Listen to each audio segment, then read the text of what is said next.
GDP will double in 6 years. 3.25 to 6.5, 6.5 to 13, 13 to 26, and 26 to 52. This illustrates the power of compounding. India's GDP data cannot be relied on, or India's this data cannot be relied, which actually, and therefore I will correct you whenever you try to actually cater to the, sort of populist media by resorting to negatives. I think inflation has clearly, declined.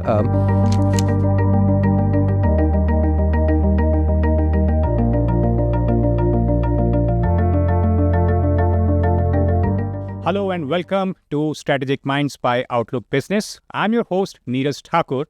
Today we are with Professor K.B. Subramanian, who is India's former CA and currently serves as Executive Director of IMF.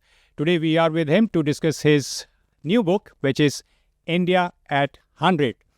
This book discusses, it actually draws out a scenario where Indian economy will be in 2047, which is the year when India completes 100 years of its independence. Now, Mr. Subramanian, I want to understand from you, this figure so far nobody else has come up with. Of course, I've read the book, you have made the projections basis several economic models. Could you just elaborate on that? This $55 trillion, it's 14x growth in the next 23 years. It looks unimaginable today.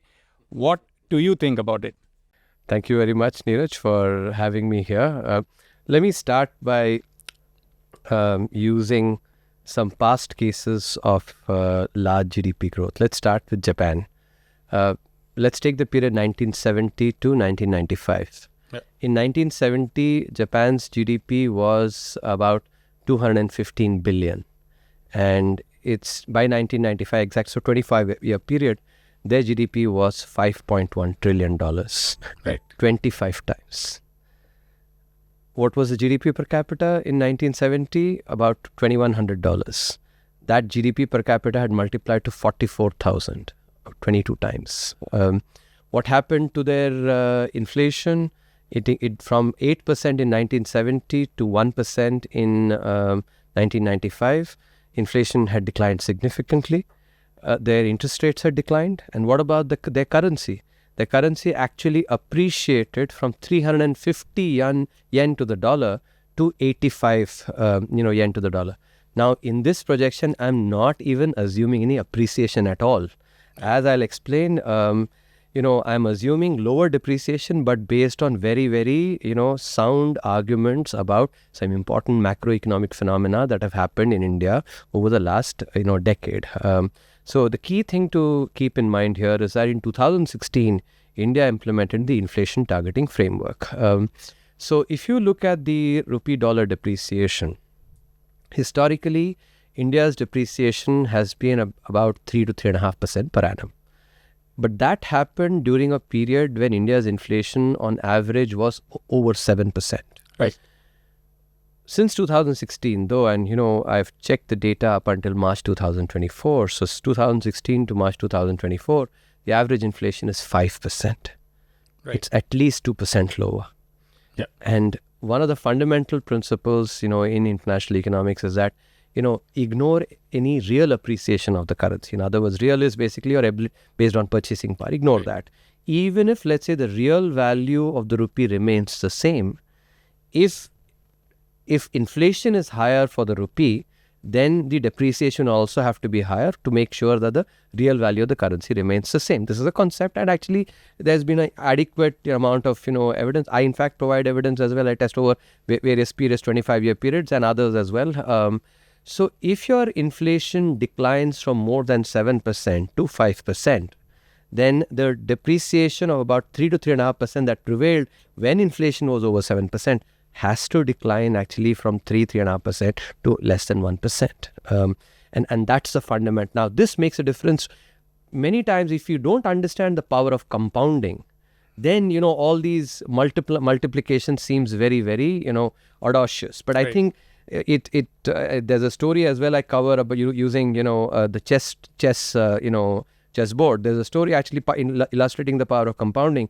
If you start with one grain, in the first square, 2 grains in the second square and 4 grains and so on, keep multiplying. It seems very, innocuous. Right. But by the time you reach the 20th or 30th square, you need basically trillions of grains. That's the power of compounding. Exactly. And so now let me illustrate using so assume 8% growth in real terms. 5% inflation, as I said, that is the average that's been prevailed, and that average is despite COVID, despite the Ukraine war and the supply side problems that have resulted. So going forward, a very reasonable expectation for India's inflation is 5%. Right. So 8% plus 5%, basic 8% real plus 5% inflation is 13% in nominal rupee terms. Okay. Right. But when you are estimating in dollar terms, you have to subtract the rate of depreciation of the rupee vis-a-vis the dollar, because depreciation reduces the values, in dollar terms, right? So as I said, and I've reasoned it, using economic arguments, the rate of depreciation is likely to be less than 1%. In fact, I estimate, that the rate of depreciation will be 0.5%. But let's go by 1%, round numbers helps. So 13 minus 1 is 12%. Now, one of the rules that, most people, especially in markets and financial economists use is the rule of 72. To know the number of years it takes to double your money. Yeah. I don't know whether I remember my dad, I think early on when he used to sort of invest in our education, he used to buy these NSC certificates. Yeah. 5 years it used to double. Yeah, it used to double in 5 years. Right. Why? Because the interest that was being paid was actually over 12%. Exactly. So, and remember, 12 times 6 is 72. Right. So doubling in, less than 6 years because of so if the GDP, in dollar terms is going to grow at 12%, then 12 times 6 is 72, GDP will double in 6 years. Right. Now from 2023 to 2047 is a 24-year period. Exactly. How many 6-year periods are there in a 24-year period? 4. 4. So 4 times doubling. Right. I hope you're with me so far, Yeah. right? Now GDP in 2023 was 3.28 trillion. Okay.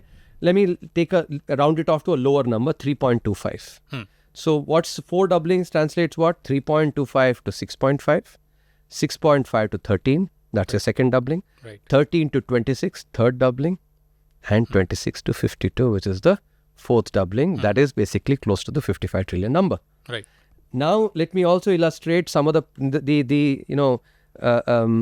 in some sense, the incorrect assessment. If you take Ernst & Young, Right. they predict the GDP to be 26 trillion. Yeah. So if I redo the same arithmetic or same numbers, right? Assume 7% growth in real terms, 5% inflation, that is 12% in nominal terms. Right. I assume 3% to be the rate of depreciation, 12 minus 3 is 9. 9% growth actually in dollar terms, rule of 72, GDP grows every 8 years, becomes doubles in, Right. how many, doubling in, 24-year period? 3 doublings, because 24 divided by 8 is 3. Right. So 3 doublings means what? 3.25 to 6.5, 6.5 to 13, 13 to 26. This illustrates the power of compounding. Right. And the importance of the assumption or the estimation about the rate of depreciation, of the rupee vis-a-vis the dollar. In my assessment, whether it's Ernst & Young or others that have they've not taken into account the fact that because of the secular reduction in inflation, there will be an impact on the depreciation of the rupee. As I started out, I actually gave you the example of Japan, where forget, lower depreciation. Actually, there were almost 4 times appreciation of the currency. I'm not making any assumptions of that nature. Yeah, definitely. I am actually making far more conservative assumptions. And actually, let me also, point out that US inflation have assumed it to be 2%, which is what has been in the last 30 odd years. It's quite possible, given the fiscal situation there, inflation may be higher. There may be other tailwinds as well, but there could be potential headwinds too. So, whenever one makes predictions about the future, there's a tussle between potential headwinds, potential tailwinds, and, so therefore it's a reasonable expectation. As I've actually pointed out, it is people who don't understand the power of compounding, and people who basically have not studied previous historical episodes, for them it will seem basically very stark, audacious, etc. But if you actually look at the across the globe growth episodes and you actually have studied them carefully, and if you understand the economic arguments that I've actually laid out, you will start seeing that it's actually reasonable. Let me end by saying the most important, therefore, is, while the lower depreciation should result, because over a 20-25 year period, eventually fundamentals have to show up in the currency. Right. The main, ask therefore of the Indian economy that I have then is that we have to grow at 8% in real terms. Right. And that actually I have covered across 27 chapters, Right. all the reforms and the policies that we need to do to actually deliver at 8%. I'll end with with an example from cricket to basically, illustrate what is the, what is in some sense the essence of this projection. Early in early 90s, I was in IIT at that time. Sachin Tendulkar had broken into the scene, and obviously his potential was, it played for 3-4 years. His potential was undoubted. He had shown the performance, right? Sunil Gavaskar at that time actually made a statement. He said, by the time Sachin finishes his career, if he does not score at least 40 international hundreds and at least 12,000 international runs, I'll personally go and strangle him. Yeah, he said that. He said that. Why did he say that? It was a paternalistic statement illustrating the potential of Sachin Tendulkar. Now we all know actually what Sachin Tendulkar did. 15,000 plus international runs and 100 international hundreds. So there are important learnings from this example, which is, one, given the past performance of the Indian economy, like the past performance of Sachin Tendulkar, the potential is undoubted, number one. But second, and that's why actually I said the ask I have is of 8% growth. Just the potential did not lead to 100 international hundreds and 15,000 plus runs. It needed hard work. It Exactly. also needed him to get over setbacks like the tennis elbow, basically creatively thinking. Yeah. That is the ask as well. Obviously it was ambitious. If when Sachin had just played for 2 years, 3 years, people might have wondered and said, till that time people had not even scored 10,000 runs, and here Sunil Gavaskar was telling basically he might have scored 200s. Exactly. And yet basically Sunil was saying based on the potential that he can score 40 international hundreds. At that time I'm sure there would have been tons of doubters, as there will be. The more ambitious the goal, the more sort of realistic, there will be doubters, but we'll see. All right. So, Professor, of course, it's your job to make projections basis economic modeling. You have used the Balassa-Samuelson effect framework to make this projection. But this framework does not take into account a lot of, black swan events like, something like COVID or something like... No. Actually, let me, no economic framework, or model for that matter. I mean, it's not just about economics, but even for instance, if you look at any field, and I actually started out as an engineer, I've studied the natural sciences, there is no framework that actually can take care of black swan events. Yeah. Show me one particular discipline that can actually take care of, and this is a criticism that can be leveled at any, but that does not mean that we actually throw the baby with the bathwater. Yeah. Frameworks are what are required.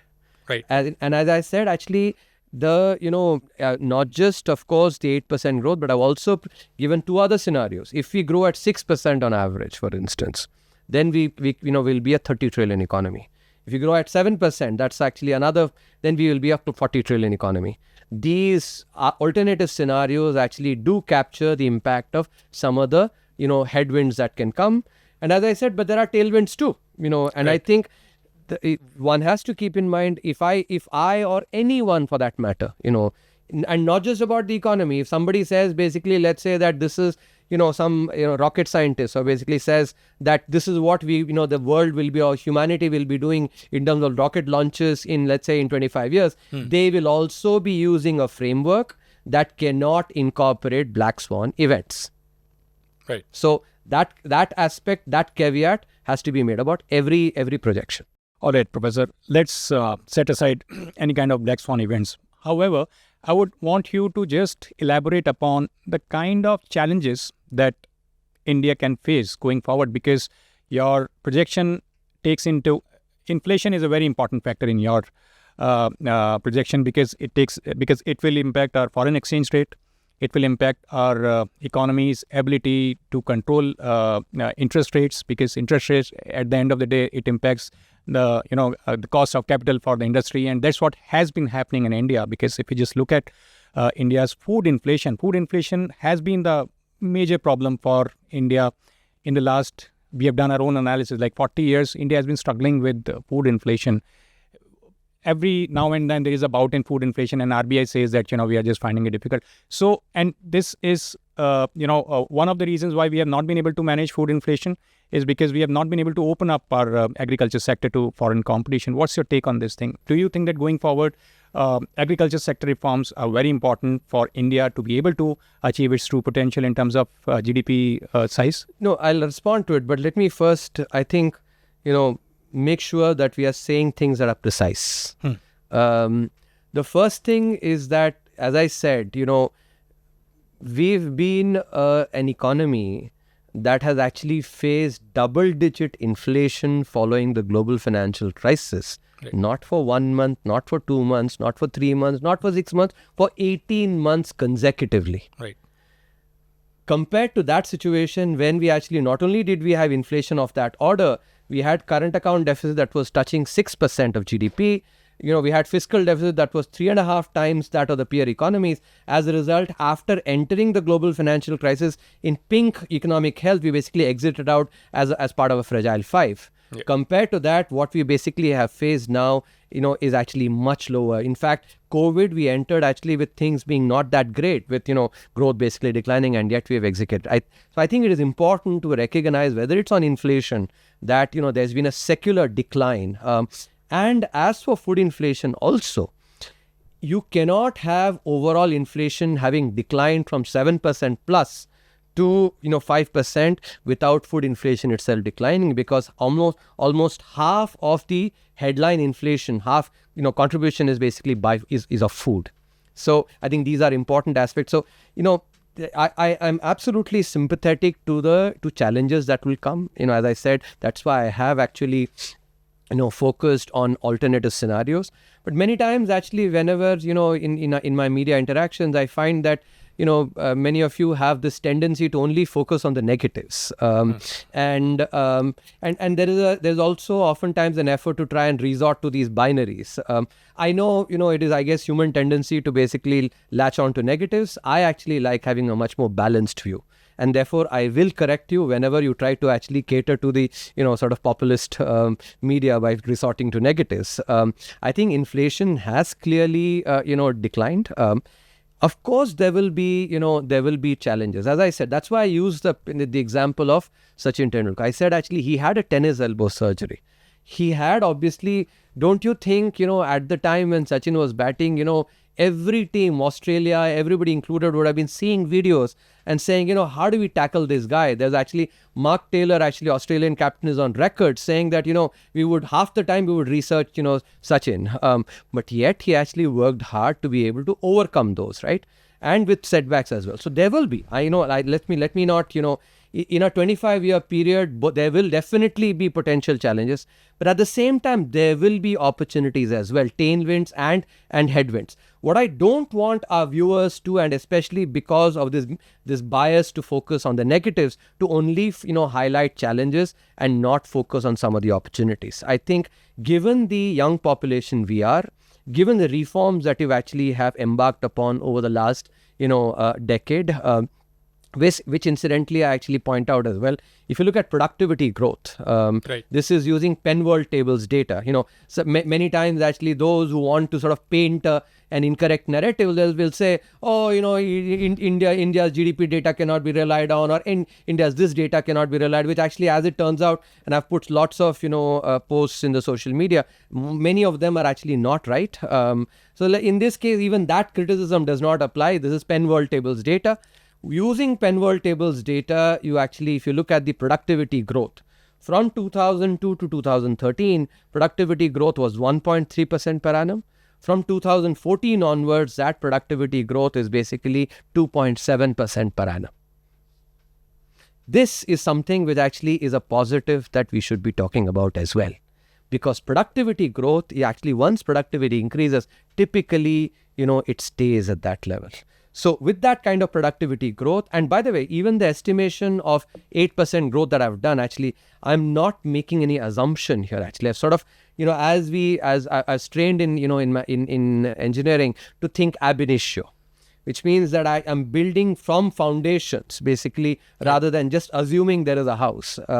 So using three different methods, the structural model of C. Rangarajan, actually has an EPW paper which actually, so across 8 sectors in the Indian economy, each sector assuming or projecting using past data, what is the likely investment rate to be, what is likely the productivity to be. So as a result, what's the gross value added on each of those sectors, then add that up across 8 sectors for the gross value added for the economy, and then also look at the tax buoyancy of net taxes, because GDP is gross value added plus net taxes, estimate that. That's a disaggregated structural model.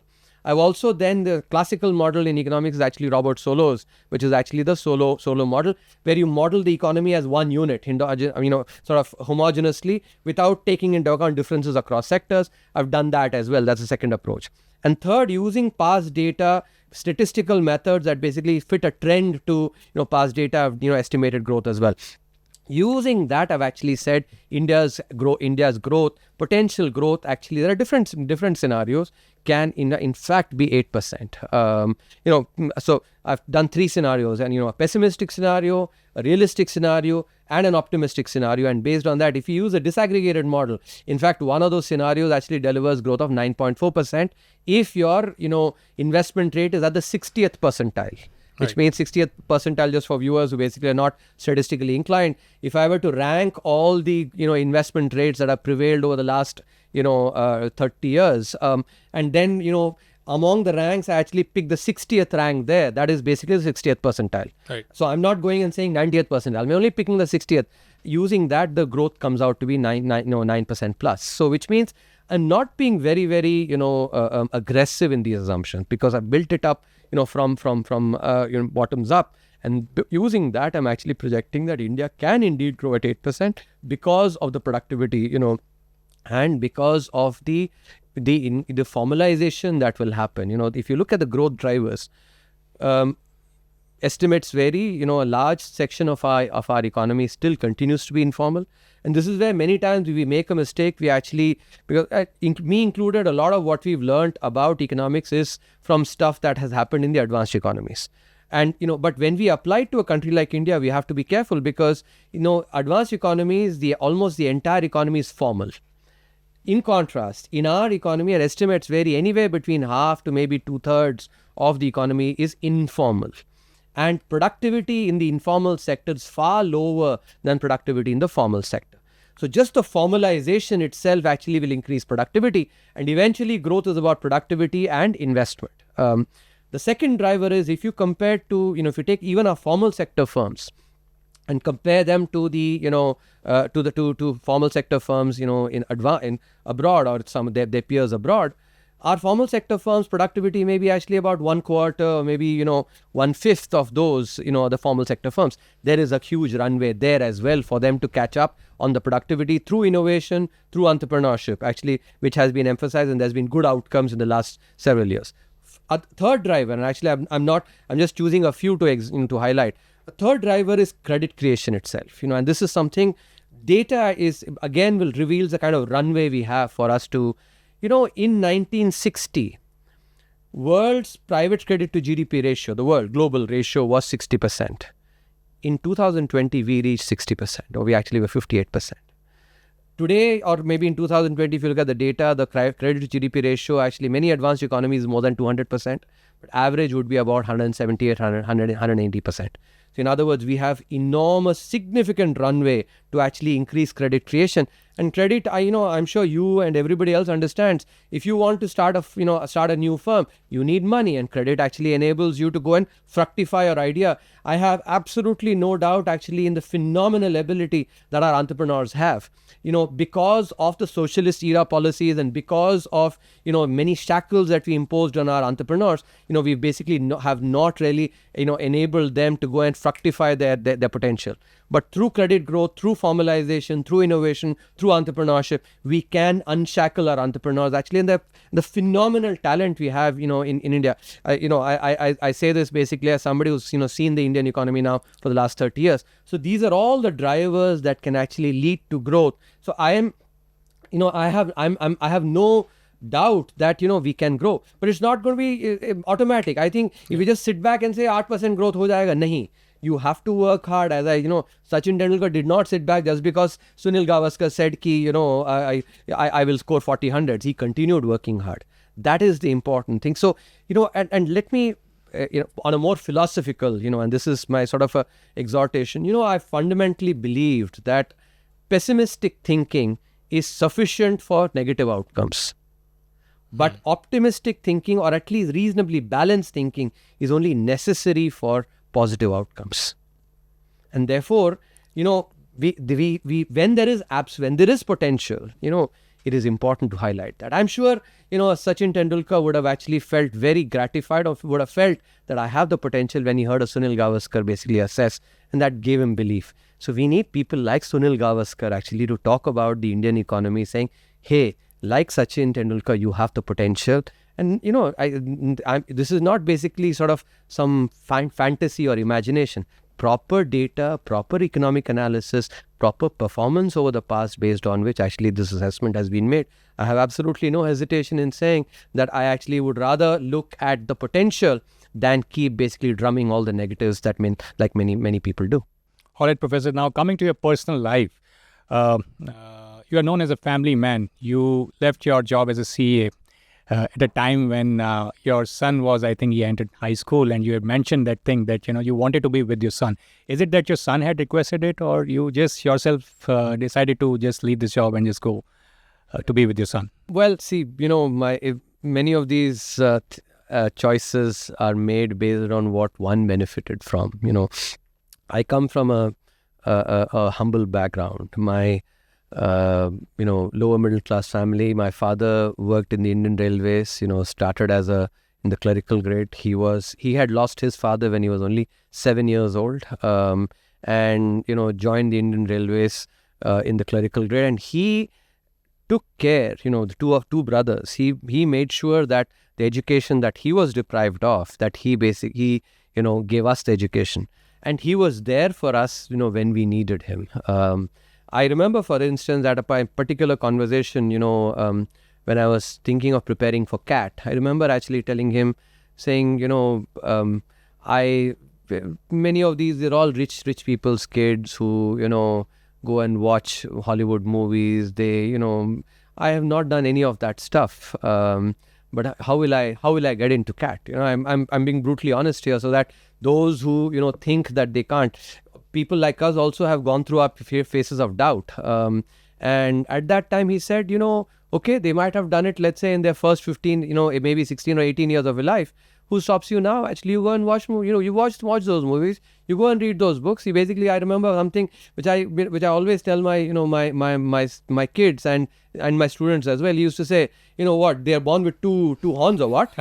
Basically, दो सींगों के साथ पैदा हुए हैं क्या? वो भी हमारे ही जैसे हैं, actually, So if they're basically, they worked harder earlier, you work hard now and go. So, and times like that, I think those make such a difference, so, and when you think about it, the debt of gratitude that I have to my parents, I can only pay it forward by taking care of my kids. And I actually, and my father was, he passed away in 2015, but I remember, and I did mention to many of, he said, I think must have been in 2013 or 2014, he said, if you don't basically pay attention to my grandson and my granddaughter, then, I will never pardon you. If you basically keep saying, my career, and you go selfishly and, only think of your career, I will never pardon you. And those words I can never forget. And so one of my, big strengths has been I have had absolute clarity of purpose, in life. And so difficult choices look like those actually, by divine grace come easy to me because once you have clarity of objectives actually, and he worked so hard to actually, today I would not be even a fraction of what life gave me, but for him paying attention to me. So in a similar way, then I had to, and hopefully when I am his age, I'll tell my son also the same thing. That's how actually, pay attention.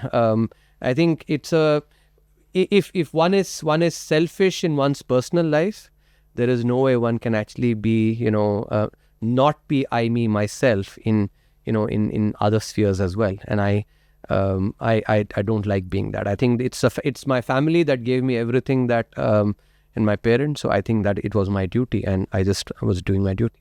Yeah, Professor, since you are discussing your childhood, and recently you had mentioned that there was one regret in your life, that you could not form a band in your school.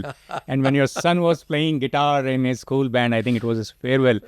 Are you trying to live your those dreams through your son and like No, I think so. This is a good question actually. In fact, my see, I'll say it actually. I've been very, very privileged that that I don't have to live any of my dreams through my children.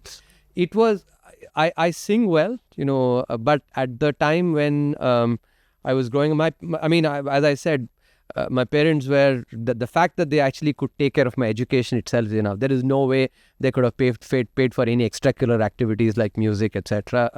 That's one thing that actually I would have loved to maybe learn music, and but I really like listening to music, of course, and I'm a big fan of good music, and seeing what your own son go and actually perform is just, it's incredibly gratifying. In fact, I'll tell you, I get double pleasure whenever I see, because then I'm reminded how my father would have actually felt nice seeing me achieve stuff, and so I can relate in a similar way. And I have no hesitation in saying, one may have achieved, let's say, 100 things on one's own, but the one thing that your kid does actually is far, far more. It ranks always higher than what the 100 things that you do. That's just a paternal instinct in some sense. So I know it was just a phenomenal thing. He plays the guitar very well. He sings very well as well. So I was just enjoying being able to see him do something which I would have wanted to do, but it's not as if that's really a dream or anything, but I would have loved to.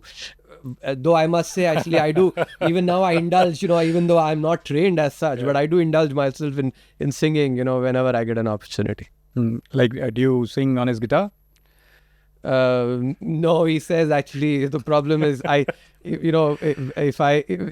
tells me that I sometimes hit wrong notes. So, Professor Subramanian, I've also heard that you're a polyglot. You speak many languages. So would you like to tell our audience how many languages do you speak? Of course, my mother tongue Tamil. I speak Hindi and English, of course. And one of the things that I used to enjoy very much actually is giving interviews in Hindi. When I was in the government, and especially because that helps you reach a larger audience. Apart from that, I actually speak Telugu and Bengali very well. I can understand Malayalam pretty well, but I can't speak it. I can say a few sentences in. Where did you pick up Bengali? I picked up Bengali, in Joka. So when I was in IIM Joka, my wing had many people from Jadavpur University, and because I would understand Bengali well, so I would sometimes indulge a few words, and then they said amra toke শিখিয়ে দেব বাংলাটা. So then he says that আমাদের সঙ্গে তুই actually বাংলাতে কথা বলবি, speak only in Bengali with me. And one of the things I've realized, actually, if you're willing to make a fool of yourself, you can learn a language. Right. Because if you will make mistakes, right? When you're learning a new language, and if you don't have that sort of, if you don't take yourself too tightly, right? It's okay to make a mistake, say things, and that's how it just happened. I would speak and I'd say things wrongly, bulbal, and they would laugh, and I would laugh with them, and in the process, picked it up in a few months. So. All right. So this is all for our audience from Professor K.V. Subramanian. Thank you very much, Professor, for coming here and talking to our audience. And it was a pleasure talking to you. My pleasure too.